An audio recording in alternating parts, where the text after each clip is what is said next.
Bonjour à toutes et à tous. Bienvenue dans ce nouveau débrief de cette deuxième journée de Coupe d'Europe face à Bristol, la première réception européenne pour La Rochelle. Donc aujourd'hui on va parler on va débriefer ce match. Je suis donc avec Mathieu et Thomas aujourd'hui. Bonjour Mathieu, comment tu Bonjour. vas? Bonjour, ça va? Et toi Thomas, ça va? Et Thomas du coup? Bonjour à tous. Bonjour à toi aussi Étienne, parce que c'est la première fois qu'on te voit aussi. C'est vrai, tout à fait. Thomas aussi d'ailleurs, c'est Hmm. nos deux premières fois pour le débrief en tout cas. C'est un plaisir. En tout cas, c'est vrai que ça fait un nouveau format pour nous, donc c'est cool. Donc dans ce format, vous avez désormais l'habitude, mais on va chacun un petit peu vous faire part de notre ressenti général de la rencontre. Ensuite, on va dégager une action ou un joueur en particulier qu'on a apprécié et ou à l'inverse Les qu'on deux, aurait hein, les deux probablement. ouais, c'est ça. Enfin, Hmm. du coup, c'est EO qu'on peut aussi mettre un peu en flop ou une action qu'on aurait un fait de jeu qu'on n'aurait pas forcément aimé et qui a eu une incidence sur le match. Et enfin, entre autres, on va ensuite se projeter sur la prochaine rencontre parce que on va rebasculer sur le top 14 et la réception importantissime de Clermont. Écoute, je vais te lancer du coup. Toi, t'as l'air content du coup de ce match face à Bristol du coup. Franchement, oui, parce que déjà alors je pense que j'étais un petit peu présomptueux au départ sur mon pronostic. J'avais pronostiqué 44-16. J'imaginais, au vu de Ça la va, composition de hein? l'équipe. Ouais, ouais, mais enfin, c'est vrai que je suis pas si loin, mais je suis très content qu'on ait pris si peu de points, que 7 points par exemple. Je pensais qu'on allait en prendre un peu plus. Je pensais que le Bristol allait mettre au moins un essai de plus, honnêtement. Et on a eu quand même globalement une belle défense. Et après, dans l'aspect général du match,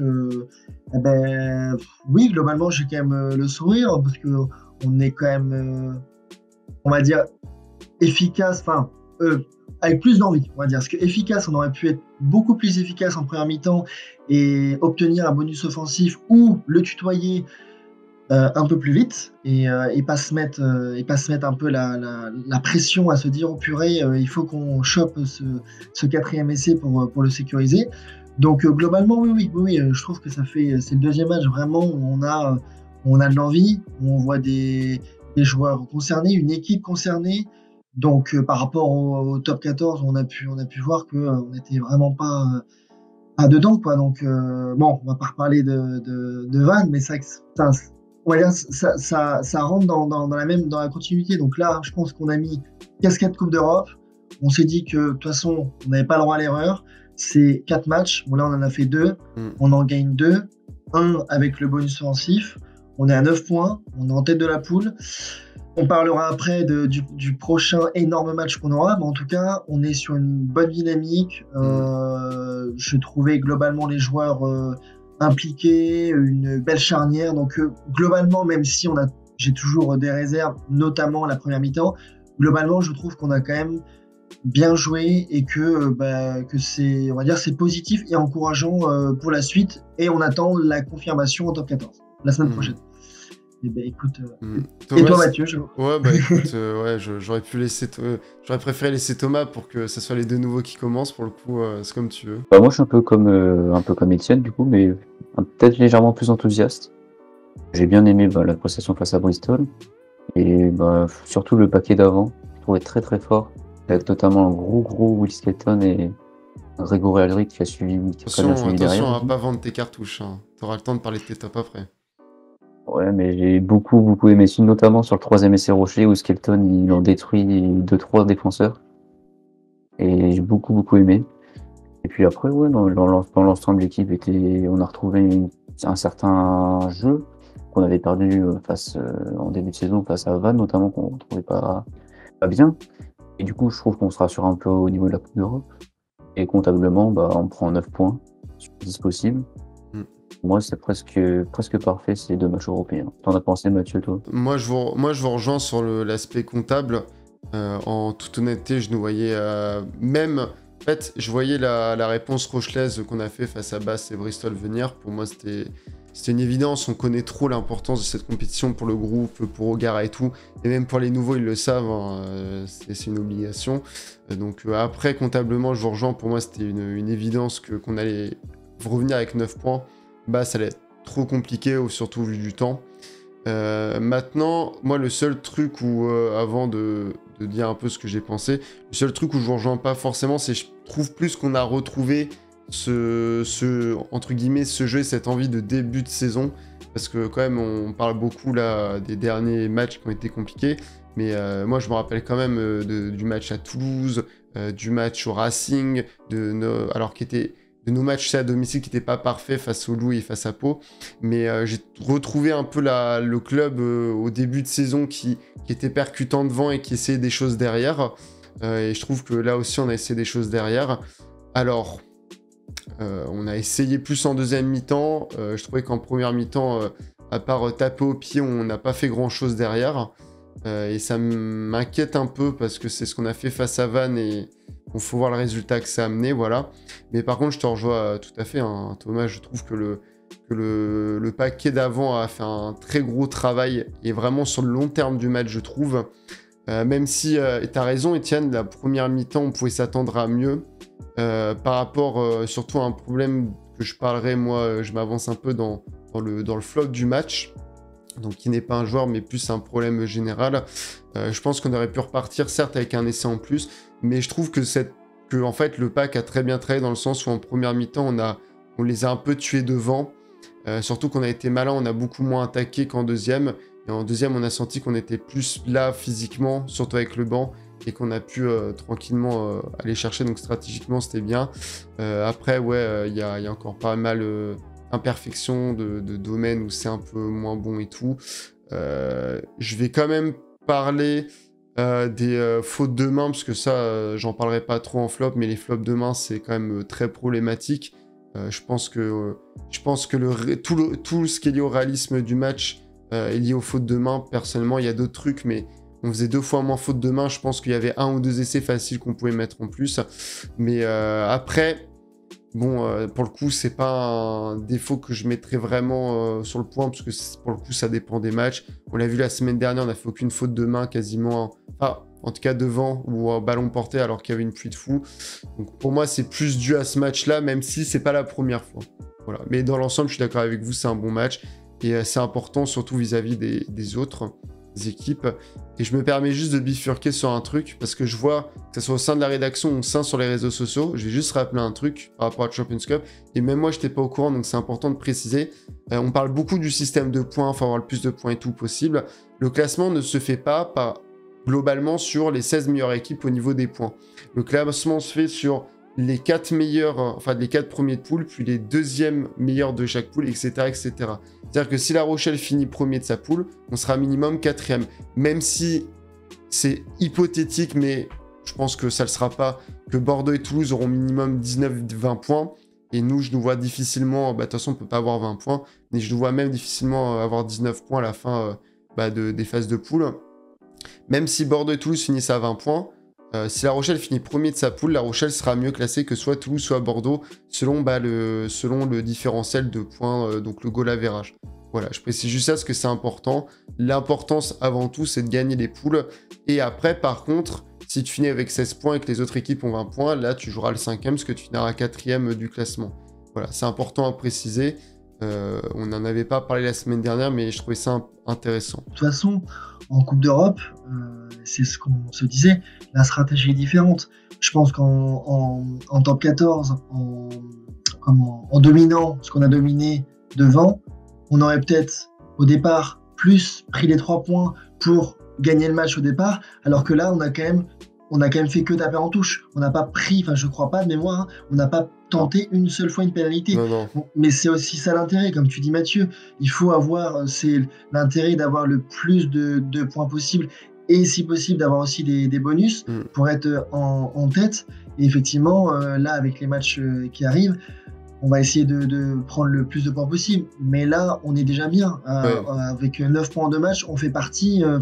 Je crois que là, à l'heure où on tourne, tous les matchs sont terminés. Il y a que, de mémoire, il n'y a que Northampton, Bordeaux et Toulouse qui ont 10 points. C'est tout, je crois. Ouais, enfin, oui, mais du coup, ça fait possiblement 2 équipes devant nous à la fin. Parce que ce qu'il Oui, faut, c'est ça. parce que ce qu'il faut savoir, c'est que l'important, c'est de finir premier de poule pour recevoir Ouais. et en quart et en huitième. J'aurais plutôt dû dire Oui. l'inverse. Mais si on L'inverse, finit dans les 2 premiers, donc dans les demi, c'est-à-dire On qu'imaginons, reçoit. on reçoit aussi. Alors, on reçoit. On reçoit en demi-finale aussi, ce qui est hyper important, même si les demi-finales doivent jouer dans un stade avec une plus grosse superficie de place, donc ça sera forcément à Bordeaux pour notre part. Comme Exeter quand on a été champion d'Europe. Voilà. Donc, C'est c'était ça, les précisions quand même importantes à noter. Ça fait pas de mal, comme on dit. Pour revenir dans le sujet concrètement, Thomas, je vais te lancer. Quel est le joueur ou le secteur ou peut-être l'action, bref, qu'est-ce qui t'a vraiment quelque chose, un moment clé ou un joueur clé qui t'a vraiment plu pendant le match? Moi, comme je l'ai dit auparavant, c'est notamment le paquet d'avant. Et surtout, Will Skelton. Enfin, Ok. il est impressionnant. Il a défoncé la défense anglaise, on va dire. Et puis, enfin, je l'ai dit auparavant, pareil, c'est notamment sur le 3e essai Rocher. On part de la gauche du terrain sur un lancer en touche de Latou, qui a fait un très bon match aussi d'ailleurs. Et l'homme du Et match. puis, oui. Et puis, on part complètement à l'opposé du terrain pour revenir après dans l'axe du terrain. Et Bautien inscrit 3e essai. Et puis, enfin, sur cette période, sur cette séquence, par exemple, il y a tous les avants qui travaillent et qui, en gros, chacun amène sa pierre à l'édifice pour concasser la défense anglaise et puis finir après en mettant un essai. Mais dans l'ensemble, ouais, plutôt Will Skelton qui m'a beaucoup plu. Encore une fois. Ouais, surtout que pour parler du paquet d'avant, pour un peu te rejoindre, surtout que, bon, j'aurais pas les chiffres exacts, mais c'est surtout que le match a été aussi beaucoup remporté devant, puisqu'on les a aussi énormément pénalisés. Et ça aussi, je te rejoins, moi, c'est pas mon top, le paquet d'avant, ni Skelton, mais effectivement, pour aller dans ton sens, le paquet d'avant aussi fait un gros travail devant, qui a beaucoup pénalisé Bristol, et pour le coup, ça nous a vachement permis de maintenir l'occupation et la possession.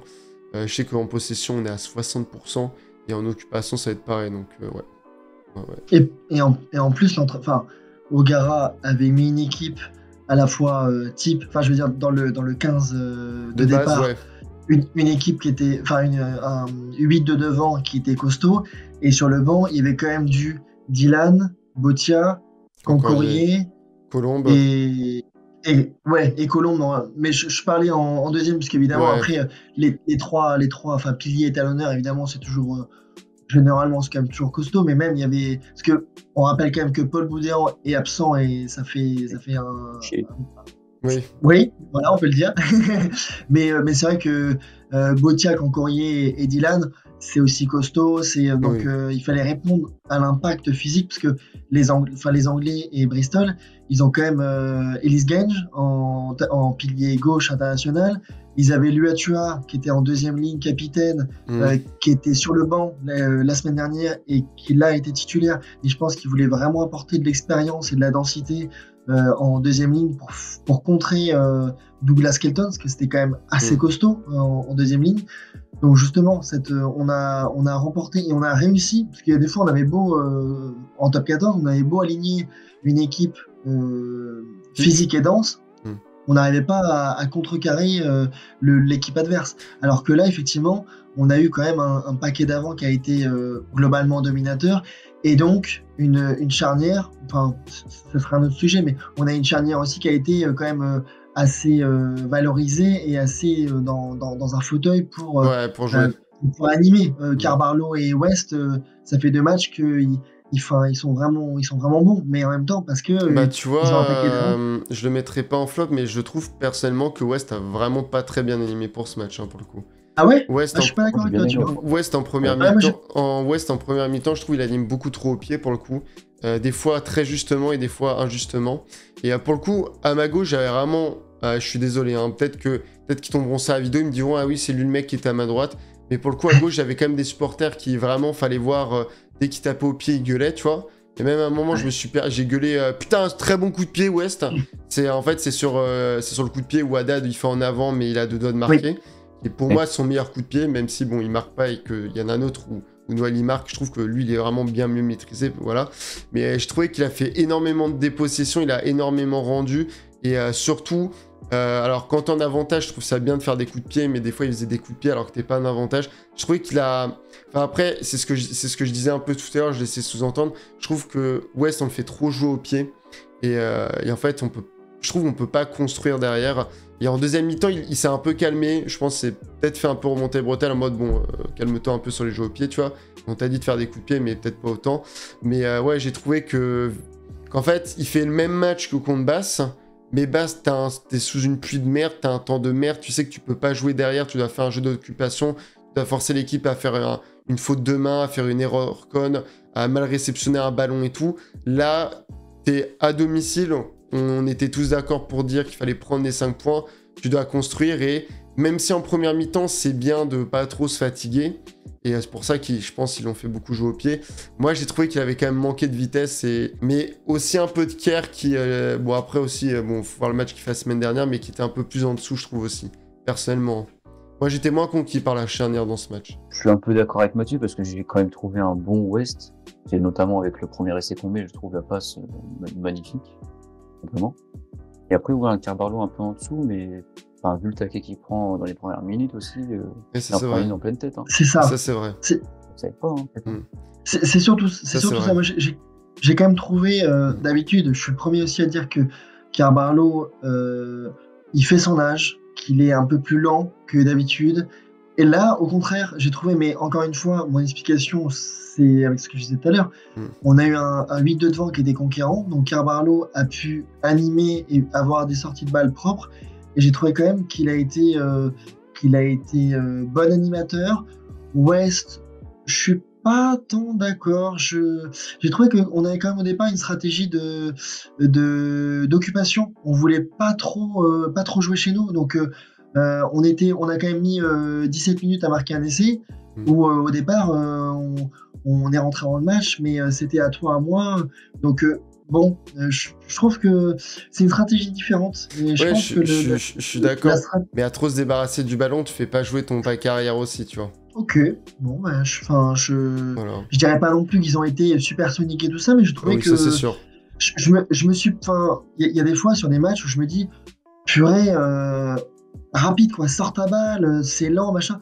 Là, c'est rare où j'ai dit, purée... Carbarlo, t'es lent, allez. Non, j'ai trouvé qu'on avait quand même des sorties de balles qui étaient dynamiques, on arrivait quand même à créer de l'incertitude. Globalement, on a quand même mis du temps à inscrire ces 4 essais, donc on a quand même mis plus d'une heure de jeu pour inscrire 4 essais. Donc, effectivement, on n'est pas passé tout de suite, il a fallu faire des petits tas. Comme vous parliez de Skelton, effectivement, le paquet d'avant qui a été vraiment à concasser, essayer de fatiguer un maximum. Mais non, en tout cas, c'est vrai qu'on a des avis et une perception différente, mais je suis d'accord avec vous, ça n'a pas été, effectivement, il y a toujours des coups de pied. Moi aussi, j'ai gueulé en disant purée, pourquoi il tape? Là, on pourrait relancer à la main et tout ça. Mais globalement, non, je trouve qu'il y a du contenu, de la consistance, et que Bristol n'a pas pu ou n'a pas su développer du jeu, et on a quand même été solide en défense. Ils ont été dépassés première action, ou dans les 2 premières minutes, effectivement. Vous parlez de Carbarlo qui prend un plaquage jaune, une belle cravate. Là, ça veut tout dire. On avait une sortie de balle qui était bonne. Et ils étaient tout de suite dépassés, donc quand tu es en retard, tu fais des fautes, c'est normal. Même le plaquage sur ce tennis, il n'y a pas de faute, mais pour le coup, il vient parce c'est rude. C'est rude, quoi. Bon, après, il a mis un sacré tampon 5 minutes avant aussi, ce tennis. Ouais. Puis il a été, j'en parlerai tout à l'heure, mais pour moi, j'ai retenu ce tennis. Toi, si tu comptes le mettre en top, autant en parler tout de suite. Parce que... ce serait pas forcément mon top, mais mon top arrière, peut-être, moi. Plutôt. Okay. Il a été très bon aussi. Ouais, j'ai trouvé qu'il a été ratisseur, quoi. Il a dû annihiler, je crois, 4 ou 5 offensives, vraiment à être en défense, à être. Il a vraiment balayé le terrain et annihilé Ibitoye en 11 et tout ça, qui était très rapide, et il fallait s'en méfier. Eh ben, plusieurs fois, il est venu, il a découpé, il grattait aussi un petit peu, même si c'est pas son rôle, mais c'est vrai que non, moi, enfin, moi, il m'a impressionné en tout cas cette année. Moi, personnellement, j'ai retrouvé vous parlez de Skelton, je vais prendre un autre joueur, j'ai retrouvé un Aldrit, moi, super performant. Le bon capitaine Aldrit. Pas la semaine dernière. Si, mais encore plus. J'ai trouvé encore plus. Dans la continuité, quoi. Dans la... Ouais, c'est ça. Ok, ouais. Exactement. Je l'ai trouvé vraiment impliqué. Il était là, et on s'est fait la réflexion en tribune tous à se dire bien. Enfin, il est là, il est performant et pendant toute la rencontre, il a été leader de jeu, leader de combat. Il gratte des ballons. J'ai trouvé effectivement. On peut citer aussi Skelton qui a été vraiment là pour le coup. Skelton aussi a été vraiment tracteur en avançant. Et par contre, je voulais juste finir sur ça parce que je crois que vous le savez tous, mais je suis un grand fan de Leeds et vraiment. Ah non, pour moi. Non, c'est mon top, donc par contre, non. Bah écoute, moi, je sais que c'est ton top. Mais moi, pour l'observer quand même de temps en temps, je trouve que arrière, c'est pas son poste. Et si. on n'a pas eu, tu vois, West j'ai trouvé West quand même assez bon animateur mine de rien, mais parce qu'en fait, moi je trouve Brice Dulin en arrière excellent. Et c'est rare qu'il fasse des mauvais matchs, parce qu'il a une grande qualité de relance, tout ça. Leeds, il n'a pas été mauvais, je suis d'accord. Mais je le trouve pas. Il est excellent à l'aile. Il est dynamiteur de jeu. Il est présent. Là, je l'ai moins vu. Je dis pas qu'il était absent. Perso, surtout en première mi-temps, c'est lui que je vois à l'arrière, franchement. Ok. En trois quarts, c'est vraiment lui. Après, j'avais peut-être pas les yeux. Moi, ça m'a pas. Il m'a pas. Je dis pas qu'il a été mauvais, mais je dis qu'il m'a pas. Tu l'as pas vu là tu l'as pas vu quand il allait plaquer le mec à 2 mètres de la ligne d'un but Oui, alors ça c'est vrai. Oui. Mais je te parle dans le jeu derrière, moi. Oui, je sais. À la couverture terrain. Bah en fait, c'est Leeds, il joue pas de la même manière à l'arrière que Dulin en fait surtout. Ben non. C'est-à-dire que mais non, ça dépend parce que. Tu vois, Dulin, il va beaucoup plus aller chercher, aller jouer et tout. Et en fait, Leeds, tu vois, genre, j'aime à dire que Dulin, il est rassurant parce qu'il est trop fort et tout. Oui. Mais il est rassurant parce que, en fait, c'est un joueur que tu vois qui vient s'exposer et tout, tu vois, qui va aller attaquer la ligne, qui va aller taper des jeux au pied. Et en fait, Leeds, c'est plus un arrière de sécurité, tu vois. Et je trouve que, je sais pas comment l'expliquer, mais je trouve dans le match, il est hyper précieux, il est beaucoup mis sous pression, il est beaucoup attaqué. Et alors, il n'a pas autant géré de ballons, il y a encore autant de ballons hauts que Dulin la semaine dernière. Le climat a joué aussi. Mais pour le coup, j'ai trouvé que Leeds, déjà défensivement, j'ai trouvé que ça avait été un des meilleurs. Et pour le coup, plus le match avançait, plus la défense rochelaise a quand même eu du mal. Parce que bon, l'essai qu'on se prend, il est quand même... Alors, il n'y a pas que des arrières qui ratent leur plaquage. Mais quand même, 3 plaquages ratés, fallait quand même le sortir. Après, tu l'as dit, fallait faire attention. On n'a pas fait attention. Voilà, on n'a pas fait attention au petit 11, parce qu'il est jeune en plus, je crois. Je crois qu'il doit avoir 22-23 ans en plus, l'ailier de Bristol, je crois. Oui, il bidouillait, ouais, je crois qu'il est jeune, ouais. Ouais. Je crois. Et en fait, moi, ce qui m'inquiétait beaucoup vis-à-vis de Bristol, c'est ce que j'avais parlé du coup dans le focus, c'est que c'est...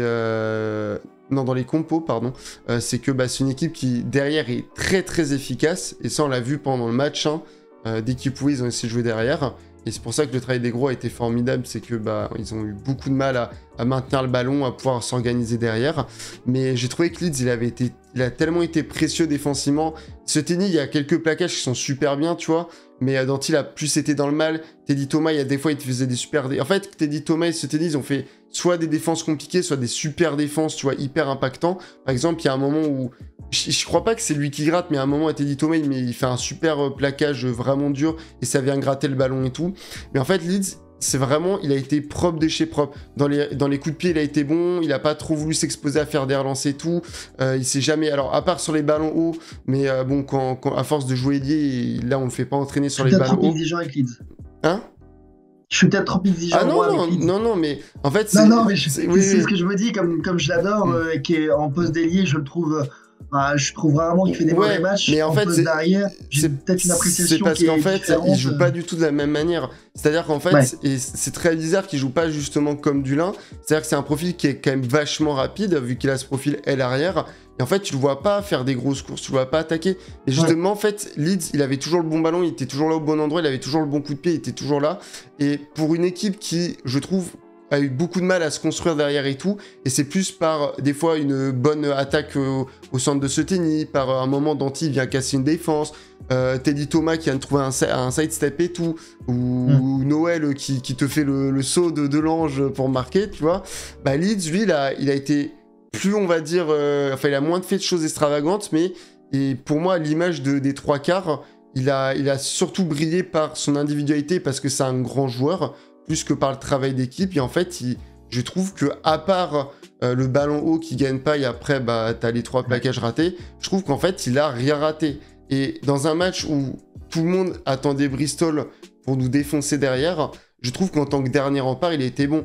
Et honnêtement, et c'est pas pour critiquer Dulin parce qu'il est vachement bon dans le secteur, mais je trouve que défensivement parlant, Leeds étant plus rapide, je trouve que très souvent il est beaucoup plus impactant en défense, que ça soit sur de la défense pure ou surtout sur des grosses montées défensives. Et accessoirement, Leeds est quand même un arrière à la base, ne l'oublions pas, et il préfère jouer aussi à l'arrière qu'à l'aile. Thomas, tu veux rajouter quelque chose concernant Leeds, vous avez à peu près tout dit. Et ce qui va être compliqué à ressortir un flop. Parce que, enfin, pour passer au flop, si on passe ou pas. Moi j'ai un flop, mais c'est pas un joueur pour le coup. Là, je vais me faire défoncer par la vie générale. Je pense pas par vous, mais par ceux qui nous écouteront. Moi, il y a un truc qui me pose problème et c'est vraiment lié à la saison pour le moment. Et pourtant, les statistiques à un moment pouvaient me donner tort. Je trouve que la mêlée rochelaise est inquiétante, honnêtement. C'est vrai que je suis un peu d'accord avec toi. Parce que en fin de match, avec la rentrée du banc, on les explose. Ça, il n'y a pas de problème. On a dû prendre 5 ou 6 pénalités à la fin dans les 20 dernières minutes en mêlée. Bon, après, il y a aussi... Et d'ailleurs, les stats, je trouve, sont un peu faussés, parce que t'as les arrêts de jeu, t'as 3 pénalités que tu gagnes en mêlée. Mais en fait, et c'est pas que le cas, je trouve, que contre Bristol, mais pendant les 60 premières minutes de nos matchs, on est incapable de gagner une seule de nos mêlées, de faire pénaliser l'équipe adverse. Par contre, les équipes adverses, elles ont beaucoup plus de facilité à, elles, venir nous pénaliser. En début de match, on a quand même été pas mal pénalisés en mêlée, sachant que, comme on l'a dit, on a fait beaucoup de fautes de main, et du coup, ça pardonne pas. Et alors, je trouve ça pas inquiétant dans le sens où on a une mauvaise mêlée, on a une mêlée qui est globalement correcte au top 14, il n'y a pas de problème là-dessus, mais on est quand même, on est La Rochelle, ça fait 10-15 ans facile, voire plus, que la mêlée, c'est dans notre sang, on a toujours été bon dans ce domaine, on a toujours été une équipe qui punissait en mêlée. Là, je commence quand même à être inquiété, quoi, parce que je trouve que sans la rentrée du banc, on prend pas les mêlées, et pour le coup, si on est plus discipliné, pourquoi pas. Mais par contre, si l'équipe adverse est indisciplinée, qu'on n'est pas capable de venir les punir, et je sais pas, en top 14, allez hop, on les bouffe en mêlée, on vient prendre les 3 points, on les bouffe en mêlée, on reprend la mêlée, on enchaîne essai de pénalité comme ce qu'on a essayé de faire à la fin du match. Si on doit pouvoir faire ça qu'à la fin du match, je trouve ça très inquiétant pour notre club, franchement. Je suis complètement d'accord avec Mathieu, parce que j'ai l'impression que globalement, depuis le début de la saison, comme tu as dit, on est un peu moins bon en mêlée, alors que contrairement à nos habitudes, quand on a Antonio, enfin une première ligne internationale normalement. Sauf Bourgarit qui est blessé, mais on a une première ligne internationale. Et du coup, on doit peser, c'est notre point fort normalement la mêlée. En Coupe d'Europe, quand on les a gagnés en 2022 et 2023, on s'appuyait beaucoup sur ça. Il y a une forte mêlée et tout. Et là, ouais, c'est comme tu dis, c'est un peu inquiétant, mais faut pas s'alarmer jusque-là, et c'est à surveiller. Il y a un petit travail à faire un peu, je trouve. Oui. Alors, on parle du secteur juste de la mêlée, mais c'est vrai que, moi, à mon grand étonnement, mais c'est vrai que comme je pense qu'on a une vision maintenant un peu biaisée de l'atout, quand il a été élu homme du match, j'ai fait, c'est vrai qu'il a été bon. Les joueurs individuellement ont été plutôt bons, mais oui, d'accord, le secteur de la mêlée, effectivement, quand on se fait pénaliser, c'est vrai, mais il n'y a pas eu, ça me saute moins aux yeux, je veux dire, ça me saute pas tant aux yeux que ça. Je pense que ça dépend aussi de la performance qu'on fait. Là, comme on a quand même été conquérant, qu'on a avancé, qu'on a été supérieur aux Anglais, ça m'a pas tant choqué que ça, même si je suis d'accord avec vous quand même. Mais je trouve que là, on remonte un peu. On remonte un peu le niveau, le curseur. Donc, J'y réfléchis, en fait, c'est plus la conquête, en fait, qui est inquiétante. Parce oui, que même ouais, même en maul, on arrive. Alors, sur la fin du match, encore une fois, on arrive. Mais même en ouais, maul, je trouve qu'on est beaucoup moins dominateur. Alors que le maul, ouais, ouais, ouais, c'est vrai. je me C'est vrai. rappelle très bien des journalistes finale La Rochelle-Toulouse, avant que le match commence. Tout le monde a dit, si Toulouse ne fait pas attention au maul Rochelet, ils vont perdre Mm, le match là-dessus. Et pour le ouais. coup, je me rappelle très bien que Toulouse, s'il y a bien un secteur où ils n'ont pas chié le match, c'était sur Ouais. recevoir nos mauls, tu vois. Donc, Et la fin de première mi-temps, c'est parce qu'on n'est pas suffisamment conquérant et tueur ouais, aussi sur les mauls, ouais, ça parce qu'on c'est doit des zones avoir d'avance. deux occasions d'essai qu'on met pas. Et pareil, c'est du travail d'avant. On arrive et que bon, Bristol défend Ouais, très on s'est bien, hein. coffré un ballon, c'est vrai, on s'est coffré un ballon en maul, si je dis pas de Mais c'est bêtises. ça, voilà. Ouais. Donc bon, après, on n'est pas parfait, hein. Tout le monde, même des grands Toulouse, Leinster et tout ça, ils peuvent se faire coffrer des ballons. Mm. Mais effectivement, comme vous dites, c'est notre force. Donc ça peut être un peu dérangeant. Et moi-même à la mi-temps, je me disais, purée, il manque au moins un essai et si on est exigeant, deux quoi. Ouais. Donc on aurait quasiment pu avoir le BO à la mi-temps en étant un peu. Ah, peut-être pas non plus, peut-être C'est pas pour non ça que je plus. dis quasiment, Ouais, quasiment. On aurait été à trois essais quoi. Mais oui. ça aurait été plus facile. Mais on devrait être plus tueur. C'est mieux, hein, il y a du mieux. Mais Mm. il faut encore monter le curseur. Et contre le Leinster, par exemple, on en reparlera. Mais contre le Leinster, il va falloir être tueur, hein. Si on n'est pas tueur, ils vont nous tuer. Donc, euh, donc bon. Mais en tout cas, non, non, en tout Sauf cas, s'ils jouent contre Clermont, mais bon. oui, oui. Mm. Et on affronte qui? Clermont. Et voilà, ouais, ça sera un bon En intro. plus, en top 14. C'est vrai. Toi, Thomas, il y a un... Moi, comme je t'ai dit un peu avant, enfin, comme je vous ai dit, pardon, il n'y a rien qui m'a chagriné plus que ça, qui m'a déplu. Ah, hormis l'essai qu'on encaisse en première mi-temps, où il y a trois plaquages manqués d'un coup. Enfin, c'est pas normal pour moi. C'est le seul truc qui m'a un peu dérangé. Après, sinon, dans l'ensemble, on était correct. Ouais. On n'a pas été exceptionnel, on était correct. Mm. Chaque joueur était correct. C'est un peu à date qu'on a un peu moins vite d'habitude, un peu moins actif. Mais Ah, un sinon, peu fatigué aussi, je pense aussi. Ouais, oui, je pense aussi ouais. l'enchaînement lui fait un peu de mal. Il aura... Je pense que le mettre au repos, on en parlera, mais ça serait peut-être une idée. Avec surtout avec le retour de Cancorier, ça peut faire du bien. Ken, avant de passer au match contre Clermont, hein, est-ce qu'il y a quelque chose qui t'a un peu piqué? Moi, je retiendrai. En deuxième période, effectivement, on a mis du temps quand même à assurer, pas assurer la victoire, mais assurer le bonus offensif et à être, être supérieur. Mais enfin, je dirais quand même, moi, première chose qui m'a piqué, je l'avais déjà dit avant, c'est l'inconstance et l'inefficacité encore en première période. Mais c'est un ensemble. Je citerai pas un secteur en particulier, mais encore une fois, on doit être plus efficace, plus tueur. Et c'est là vraiment où on va monter et encore une fois où on peut gagner des titres. Enfin, Ouais. des matchs et des matchs importants. Parce que c'est Si on... ce qui nous manque tout le long de la saison pour le moment, je suis d'accord. Mais oui, c'est ça. Mm. Parce que là, on se retrouve à. Aidez-moi, à la mi-temps, on est à 14 combien à 7. On est à... 14 à 7. Pardon 14 à 7. Ouais, 14 à 7, voilà. Eh ben, pour moi, on doit avoir, c'est ce que je vous dis, on doit avoir ouais, ben, soit un, soit deux essais de plus, hein, mais on doit être quasiment à l'approche du bonus offensif. Et là, entre 14-7 et 21-7 ou 28-7, c'est pas la même chose. Donc, non, non, globalement, ce serait ça en point négatif, quoi. Mais c'est pas. C'est dans la continuité de la forme actuelle, en fait, et de ce qu'on dit depuis plusieurs semaines et aussi quasiment un an et demi où euh, on est bon, mais l'efficacité, la performance, faut être plus régulier, plus constant. Du coup, pour finir, comme tu l'as dit en intro, on va repasser sur le top 14. En plus, il va bien falloir y repasser, surtout vu nos dernières prestations en top 14, hein, Castres et Vannes. Après ces deux, on va dire, enfin oui, ces deux belles victoires, il n'y a pas de... C'est deux jolis résultats. Et la confrontation quand même encore à domicile, où on va recevoir Clermont. Qu'est-ce que un de vous deux pour commencer, ou moi si vous voulez, qu'est-ce que vous attendez de ce match et est-ce qu'il y a des choses que vous voudriez voir aussi? Voilà, c'est globalement pour parler un peu du match. Quelles sont vos attentes en fait? Je veux bien commencer. Bah, moi, j'attends surtout de la continuité. Enchaîner les victoires, après les 2 victoires en Coupe d'Europe, retrouver le goût de la victoire en top 14. Et puis, bah, après, au niveau certains joueurs, comme j'ai dit auparavant, reposer certains joueurs, comme des Haddad ou autres. Et puis, un retour, j'aimerais bien un retour, ou savoir pourquoi Astoy n'est pas là. Visiblement, de ce que nous a dit Thomas, ça serait plus qu'il est un peu hors groupe. Ouais, il y a peut-être des conflits en interne, on sait Oui, pas. Hein, mais c'est ça, vrai c'est Oui, possible. mais, hein, oui, mais- mais ça serait pire. Je préférais savoir qu'il est blessé que savoir qu'il est Ben hors oui, groupe. oui, c'est clair. Voilà. C'est vrai C'est ça. que Après, bien sûr, c'est des dires, hein, je tiens à préciser Oui, pour ceux qui nous on n'affirme écoutent. rien. Voilà, on n'affirme absolument rien pour le coup. Du coup, pour rebondir, parce que du coup, je rejoins un peu ce que dit Thomas, moi, effectivement, je veux de la continuité.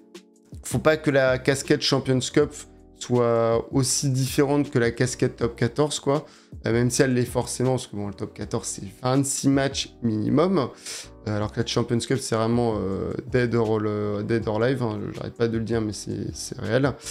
Néanmoins, bon, là, on va jouer à domicile, on reçoit Clermont, qui a un gros client en plus, qui est si je dis pas de bêtises, qui est actuellement 3ème du Top 14, et qui, même si ils ont perdu face au Leinster, en plus ils sont beaucoup donnés hein, parce qu'ils avaient vraiment de quoi croire en cette victoire.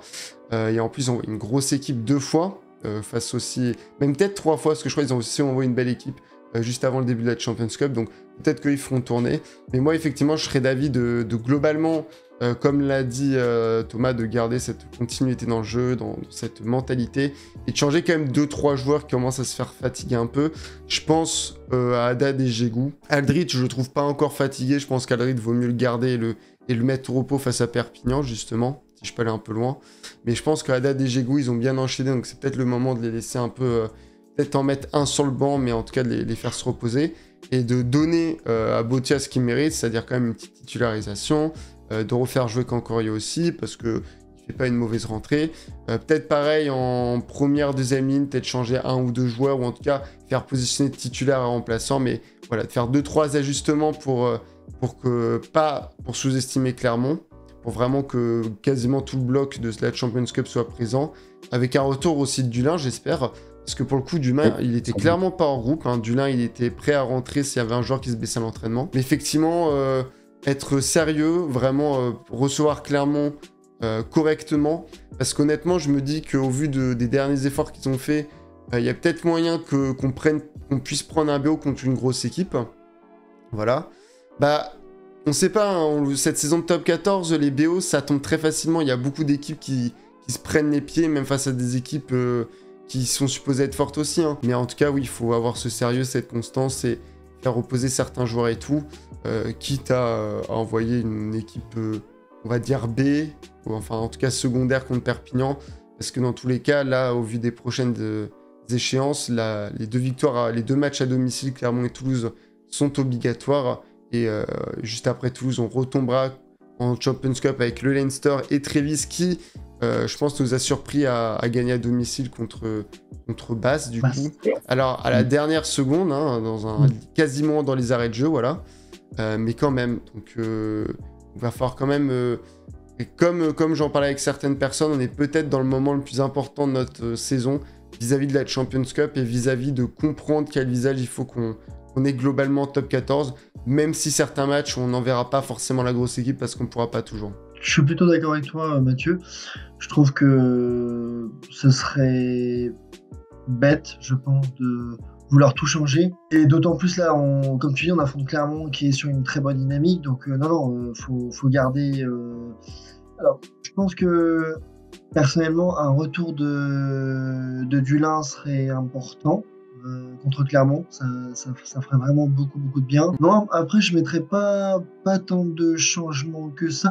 Peut-être par exemple relancer, mettre Favre. Je trouve que là il est un peu, ou alors le mettre contre Perpignan, mais il a un peu perdu sa place. Je trouve que Favre là il a un peu perdu sa place. Thomas était à l'aile alors que d'habitude il est au centre. Bon, parce que Leeds était à l'arrière sur le dernier match là, mais pendant un petit moment il était quand même ailier. Or, enfin, ouais, remarque, Si, si. il est Ah, si, centre, si. il a été un peu partout, il était un peu couteau suisse. Et là, ça fait quand même quelques matchs qu'il a perdu sa place. Donc, ouais, à la réflexion, peut-être contre Perpignan, on va mettre une belle équipe contre Clermont. Mais je pense, ouais, c'est très important là, à domicile, surtout après la défaite contre Vannes. Il va y avoir une stratégie qui va être différente. Là, c'est le but est de rester dans le top 6, voire être aux portes du top 2, avoir, parce que là on est 6e, si je dis pas de bêtises, c'est réintégrer, être 3-4, quoi, gagner les 2 places qu'on avait avant et essayer de recoller et d'être à une victoire ou 5 points de Bordeaux et Toulouse pour ensuite avoir ces matchs charnières. Parce qu'effectivement, là, comme tu le disais Mathieu, jusqu'à Trévise, là, pour moi, c'est vraiment un tournant de la saison. Si on gagne Clermont, on arrive à faire quelque chose à Perpignan, une victoire, alors bonifiée, j'en sais rien parce que Perpignan est censé être moins bon, enfin je veux dire plus petit poussé par rapport aux autres équipes de top Ouais, 14. mais je parlais de bonifié pour Clermont. De quoi? Tu parlais de Le point bonifié, c'est à la domicile face à Clermont. Ah, je pense oui, mais tu t'envisageais pas forcément Perpignan bonifié? Ah ouais, tu t'es pas forcément Bah, projeté. pas Non. vraiment, parce que je dis qu'il faut envoyer une équipe un peu plus expérimentale. Ouais. Donc, c'est comme Ouais. face à Castres. Si tu y arrives, tu l'espères, Oui. mais si tu y arrives, ça veut dire qu'il y a des choses à en tirer de positif. Et c'est pour ça que Vannes Oui. a fait d'autant plus mal, parce que face à Bah, Castres, ça avait une équipe à moitié expérimentale qui c'est a ça. fait faire le coup en plus. Mais clairement, moi, je pars au vu là des dernières performances. Il y a quelques temps, j'aurais dit oui, clairement, ils sont dans le creux de la vague, ils sont pas bien. On peut leur mettre, enfin, on peut avoir une belle victoire. Et de toute façon, il n'y a pas le choix. Faut gagner là à domicile pour remonter au classement et ensuite aller à Perpignan et comme tu l'as dit, avant de recevoir Toulouse, puis après la Coupe d'Europe. Donc non, là, c'est vraiment c'est la période charnière de top 14 notamment. On a bien Les réussi deux, cet franchement. intermède Coupe d'Europe, mais la période charnière tout court, mais de top 14 où il faut bien reprendre, se mettre, enfin assurer les bonnes zones qu'on a en Coupe d'Europe, pour les retransposer en top 14 pour assumer aussi le statut qu'on a, parce que on est quand même, bon, même si on n'est pas champion sortant, mais on est quand même double champion et on a quand même une belle équipe, donc bon, faut assurer le statut, quoi. Oui, parce que surtout, je le précise vis-à-vis du classement, mais si on gagne contre Clermont, sans bonus, on repasse à égalité avec eux, et ce qui ferait qu'au goal average, on serait, parce qu'on leur aurait joué qu'une fois, on serait devant eux, que Bayonne va jouer à Vannes, ce qui n'est pas forcément gagné, alors Toulon reçoit Pau, mais que Toulouse, Bordeaux et Bayonne vont jouer aussi à l'extérieur, surtout Bordeaux qui va jouer à Castres, qui est quand même 7ème. Donc, si opération est faite, et si opération est peut-être même très bien faite, il y a moyen effectivement de se repositionner bien dans le top 6, genre vraiment bien, quoi. Bon, sur ce, après maintes et maintes discussions, je pense que on va devoir s'arrêter à là. Je pense qu'on a bien fait le tour du passé maintenant et du futur.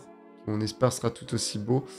Merci, du coup, je prends la parole sur cette fin de débrief. Merci à tous de nous avoir écoutés ou même regardés. Bien sûr, c'est un format vidéo. Comme d'habitude, toutes les semaines, on sort le débrief à chaque fois avec des personnes différentes, voilà. Sauf moi, qui nous change peut-être dans le futur, mais pour le moment, je suis toujours là, on verra. Mais voilà, comme d'habitude, merci d'avoir regardé. N'oubliez pas que nous avons un site, c'est notre principale activité, Fièvre et Cerf, que vous pouvez retrouver. On sort un article quasiment tous les jours, sauf quand on sort justement des podcasts ou des vidéos, voilà, mais on produit un contenu tous les jours en moyenne. On a aussi un Twitter ou un compte X et un Instagram pour suivre nos posts, pour être averti dès qu'on sort du contenu et tout. Voilà, donc allez nous suivre parce qu'on essaie de vous proposer des choses les plus qualitatives possibles avec ces personnes-là, voilà, qui font du très bon travail comme tout le reste du staff. Et sur ce, merci à toi Thomas et merci à toi Étienne d'avoir fait votre première d'ailleurs en plus. Voilà, on le répète, mais voilà, et toi en plus Étienne, ça fait pas mal de temps. voilà, qu'on t'attendait. Donc merci à vous et on se retrouve dès demain sur Fièvre SR pour de futurs articles et probablement lundi ou mardi prochain pour le débrief de La Rochelle-Clermont qui on espère sera tout aussi positif que celui-ci. Voilà, merci à tous et au revoir. Voilà. Au revoir.